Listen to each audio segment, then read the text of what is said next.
when we talk about slang, I cannot forget what you guys did when you and Smashers came in.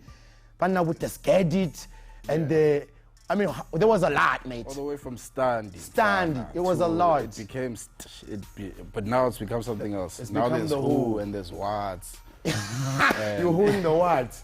So talk to me, my dude. I cannot talk to you without visiting the subject. The decision to leave Cash Time. Yeah. How did that come about, and why did you feel you were ready to do it now? Look, for me, I mean, Cash Time, I'd been there for 4 years, you know? No doubt. I initially came in as someone who was part of a collective. So, I mean, there was no pressure from my end to sort of bust out and come out with my own stuff. So, 2 years into the whole sitch, we were split and everyone went solo.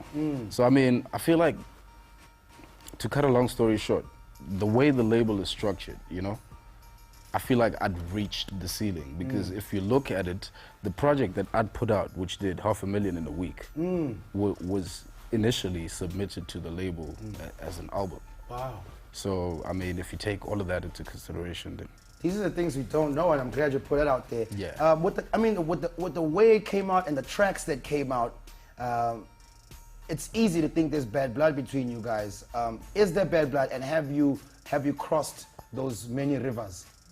There's no bad blood, man. I think everyone sort of understands that we all out here trying to grind, you know? So, I mean, if I feel like this route, I feel like I can travel it better if I'm totally, like, I guess, investing everything of mine, and if it's my head on the chopping block, as opposed to, you know, someone else having, you know, a label behind you where you feel like, okay, I've got something, you know, behind me that's stable.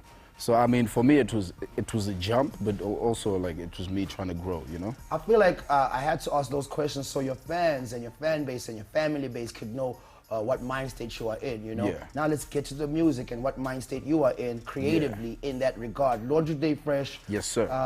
What inspired the track? Laundry Day Fresh literally fell from the sky, bro.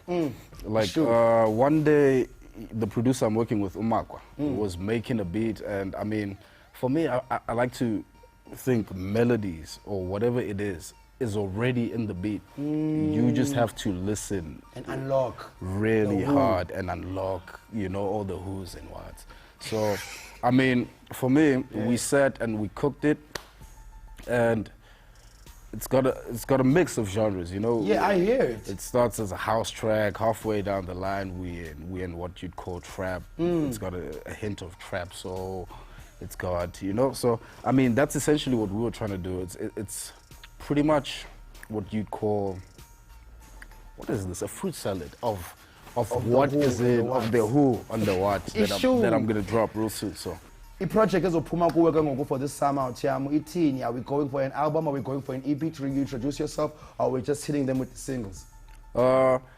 Look, the project was initially slated to drop 2016, you know. But obviously, I've reshuffled a couple of things. You know, I've signed a couple of new deals. You know that you know have sort of forced me to, you know, plan my things a little differently than how I had initially. Saying you signed a couple of deals, I'm sure people are like, Scoop, why aren't you asking, is he signed to anybody? Are you signed to anybody?